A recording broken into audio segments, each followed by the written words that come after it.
Bonjour à tous, heureuse de vous retrouver dans ce nouveau numéro de l'invité du jour sur Gabon 24 et nous recevons d'ailleurs comme invité Carole Dimas. Elle est l'une des personnes les plus influentes dans le domaine de la danse au Gabon. Carole, bienvenue sur Gabon 24. Merci d'avoir accepté notre invitation. Merci infiniment Sabrina, c'est un privilège d'avoir été invitée par vous. Merci beaucoup. Merci à vous également. Alors, vous êtes aujourd'hui professeur de danse. Votre rencontre avec la danse se fait à Port-Gentil, la capitale économique. Votre mère vous inscrit dans cette école gérée par Madame Mengom, hein. Vous aviez environ 12 ans à cette époque. Alors, racontez-nous cette passion pour la danse, cette connexion.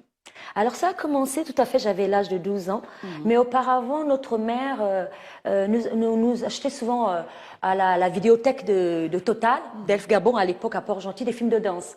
Donc comme beaucoup d'enfants, on reproduisait ce qu'on regardait. Parce que plus tard, je lui ai posé la question, comment se fait-il qu'elle m'ait inscrite à l'école de danse de Madame Mengom à l'âge de 12 ans, comme vous l'avez dit. Ma mère m'a dit qu'elle avait observé que je prenais certaines positions du cou. Elle avait dit que j'avais un port de tête qui à elle, pensait que ça faisait très danse. Donc, elle m'y a inscrite. Effectivement, je suis tout de suite devenue accro. J'ai commencé par la danse académique, la danse classique. Et après, Madame Mengom étant professeure de danse académique, danse classique et modern jazz, 2 ou 3 ans après, j'ai commencé avec le modern jazz, qui m'a beaucoup plus accrochée, puisque je suis professeure de danse modern jazz normalement. Donc, je suis restée à l'école de Madame Mengom pendant plusieurs années. Et à l'âge de 18 ans, je suis allée chez mon père, parce que je suis moitié gabonaise, moitié espagnole, en Espagne, où j'ai continué là-bas, dans l'école de danse de Carmen Fernanda, le conservatoire Ateneo de Música y Danza, où je me suis ouverte à la danse espagnole, la classico-espagnole. Et en 1996, bon, après plus tard, je suis allée en Angleterre. J'étais censée aller pour quelques mois. Mais là-bas, j'ai pu avoir l'opportunité de pouvoir intégrer un cours de danse pour pouvoir m'octroyer un diplôme, IDTA, International Dance Teachers Association, dont j'ai eu le diplôme en 2003. Et puis, je suis rentrée chez moi en 2007, au Gabon. Je suis rentrée. Et en étant au Gabon, d'abord, auparavant, j'ai commencé, après avoir eu mon diplôme, j'ai commencé à dispenser des cours à Pineapple Dance Studio, où j'ai été formée aussi à Londres. Je suis rentrée en 2007 et là, j'ai continué mon parcours ici. J'ai travaillé pendant quelques années pour Nathalie Moulin, à corps à corps. J'ai travaillé pour Agaka Dojika, dispenser des cours de pilates, que j'ai été formée par Nathalie Moulin dans ce domaine-là. J'ai été assistante chorégraphe à la Cannes 2012. J'ai été aussi à la Cannes 2017, où je traduisais la partie danse. Et voilà quoi. Alors justement, l'obtention de ce diplôme dont vous parliez tout à l'heure a été, on peut dire, justement le tournant de votre carrière. Oui, ça l'a été vraiment pour moi. Pas seulement ce plaisir-là de pouvoir avoir une qualification dans un domaine qui me passionnait, mais parce que, comme chez nous au Gabon, nous ne possédons pas encore cette facilité-là, donc j'étais vraiment très heureuse. Très bien.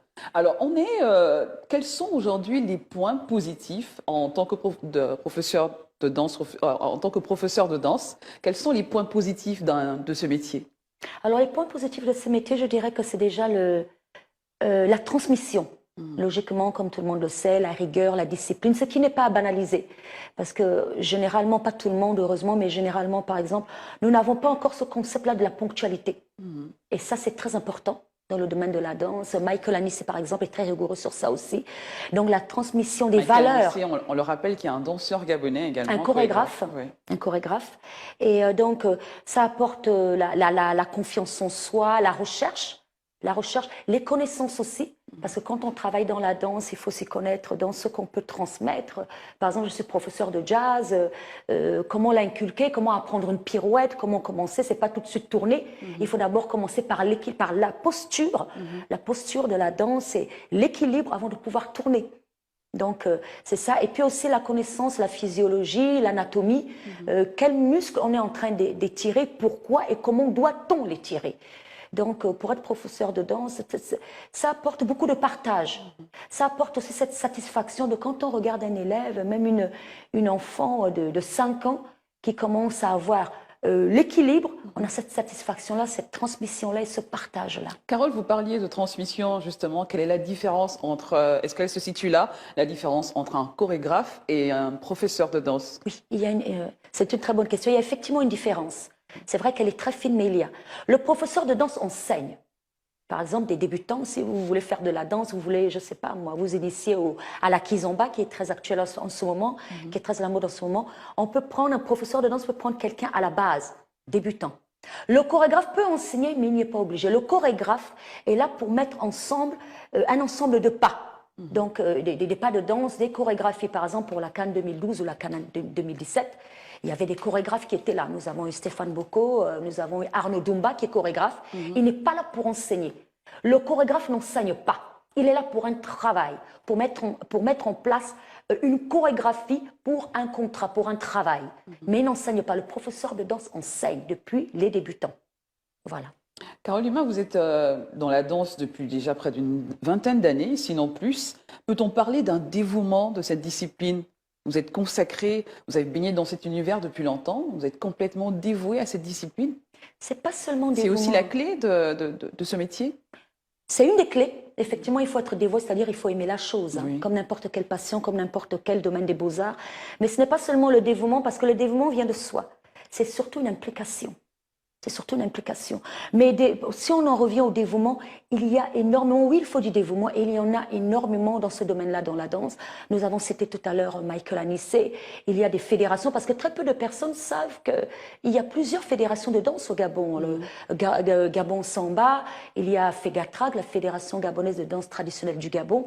Il y a la FEGADU, la Fédération gabonaise de danse urbaine. D'accord. Il y a de nombreux professionnels dans le domaine de la danse. Il y a Latif Ogoula, qui n'est pas danseur à la base, mais il est absolument passionné de la danse, le directeur artistique, qui en est à sa 7e édition de Plateau Jeune Création, le festival. Il y a cette possibilité de transmettre, d'avoir cette transmission dont vous parliez? Oui, il y a des écoles de danse ici au Gabon, il y en a 5. Et il y a Mika Tsinka, qui est une chorégraphe qui possède l'école de danse No Limit Danse ici à Libreville. Il y a Dominique Don, qui est chorégraphe et directeur de l'école de danse dans la province de Logo-Maritime à Port-Gentil. Ils sont nombreux, il y a la communauté Gabon Break. Nous avons nos propres b-boys ici. Vous faites partie d'ailleurs de cette communauté que vous citiez, vous faites partie de cette communauté. Vous êtes une figure de la danse au Gabon, vous avez une communauté de jeunes danseurs que vous encadrez. Que peut-on dire de l'avenir de cet univers culturel aujourd'hui?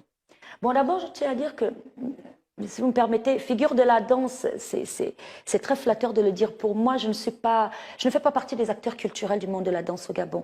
Mais j'ai la chance d'être souvent parmi les artistes danseurs, parce que je suis la rédactrice en chef d'une plateforme de réseaux sociaux qui a été créée par un jeune danseur, Bohan Banyama, qui s'appelle Art Danse Gabon. Sur les réseaux sociaux Facebook. Donc, je suis souvent au milieu d'eux lors des événements. Vous parlez beaucoup des autres. Vous êtes plutôt modeste comme personne, Carole Dumas. Je ne sais pas si je suis modeste, mais disons que ce sont eux qui initient les événements de la danse au Gabon. Je vous ai cité tout à l'heure Latif Ogoula. Il y a Hussein Bikolo aussi qui a mis en place un festival de danse. Il y a des compétitions, il y a des spectacles. La Fédération gabonaise de danse urbaine fait. Michael Anissa avec sa compagnie MAD. Il y en a beaucoup. Donc, ce sont eux qui maintiennent la danse au Gabon. Disons que je suis beaucoup au milieu d'eux en tant que danseuse moi-même. Je ne peux pas, par exemple, s'il y a quelque chose qui dévalorise la danse au Gabon, je ne peux pas rester sans réagir. Je ne peux que réagir. Donc c'est ça. Et il y en a beaucoup qui ont des plans de carrière. Et qui ont aussi des calendriers annuels. L'association Chulejan Crew, qui est reconnue par le ministère des Arts et de la Culture, en fait partie. Donc c'est ça. Il y a aussi beaucoup de groupes de danse en province. Il y a donc toutes les disciplines, vraiment dans toutes les disciplines, le Gabon possède tous les artistes danseurs dans toutes les disciplines. Vraiment, tout est couvert au Gabon. Très bien. Alors, quelles sont les qualités essentielles pour être un professeur de danse? Quelles sont les valeurs que vous transmettez à vos élèves? Pour être professeur de danse, je dirais qu'une des choses qui est essentielle, c'est la confiance en soi, parce qu'il y en a beaucoup qui sont timides. Il y en a beaucoup qui sont timides, il faut souvent vraiment briser ça. Il faut qu'ils ressortent, pas seulement sortir de sa coquille, mais arriver à leur faire ressortir le meilleur d'eux. Le meilleur d'eux. Vraiment, quand je dis le meilleur d'eux, c'est-à-dire qu'ils ne dansent pas juste ce qu'il faut. Il y a quelques jours, je parlais de ça à un jeune artiste danseur qui m'a envoyé une vidéo, qui dansait très bien, mais tu sentais en regardant la vidéo qu'il ne dansait pas à fond. On leur transmet aussi les valeurs de se surpasser, de travailler énormément. Et il faut évidemment, comme je dis tout à l'heure aussi, que le professeur de danse, il doit s'y connaître dans son domaine aussi. Qu'est-ce qu'il est en train de transmettre? Est-ce qu'il connaît l'histoire de sa propre discipline, par exemple? Donc, mais c'est surtout ce qui est important, c'est surtout ce qu'il transmet à l'élève. Hein, dans les écoles de danse, il arrive souvent que quand on transmet, on arrive à bien percevoir l'élève qui aime vraiment ce domaine des beaux-arts. Il y en a qui deviennent chorégraphes, il y en a qui deviennent professeurs de danse. En parlant de ce domaine, le milieu artistique évolue chaque jour. Hein.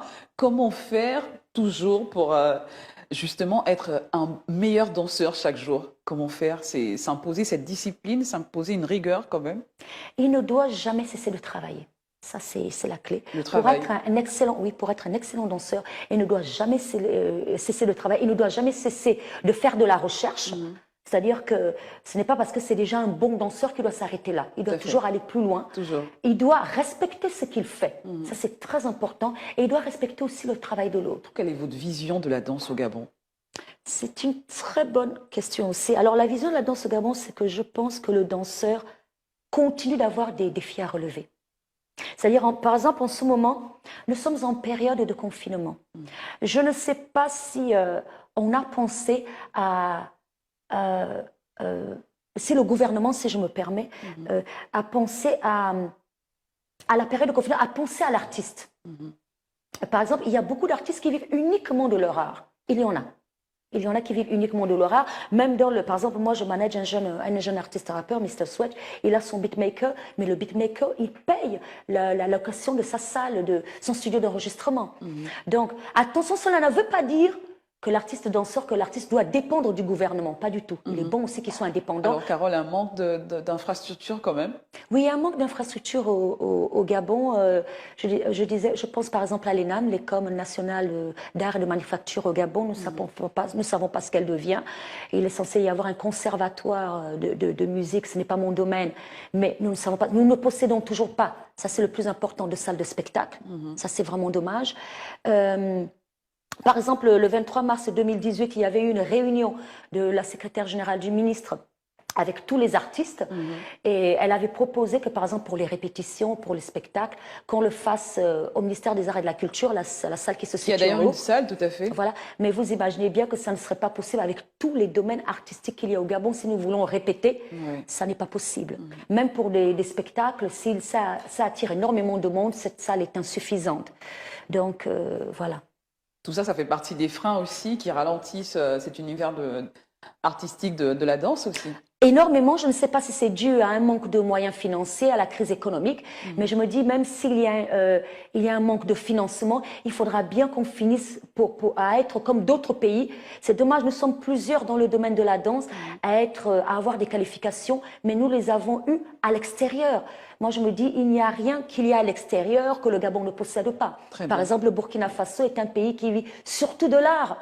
Nous possédons aussi tout ce qu'il faut ici. Donc, tous les domaines artistiques, dans tous les domaines, toutes les disciplines de la danse au Gabon, que ce soit les danses traditionnelles, les danses modernes, il y a tout ici. D'ailleurs, les artistes danseurs, ils créent leur propre danse. Il y a les danses urbaines gabonaises ici, le zip dance, le jazzé, le bolo, l'afro soulevé. C'est pour dire que il y a de la création, il y a tout ce qu'il faut ici. Bien sûr. Voilà.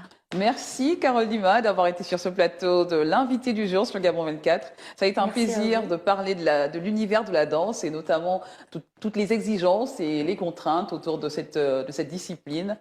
Merci à vous, chers téléspectateurs, d'avoir été des nôtres sur l'invité du jour. À très bientôt pour un nouveau numéro et un nouvel invité.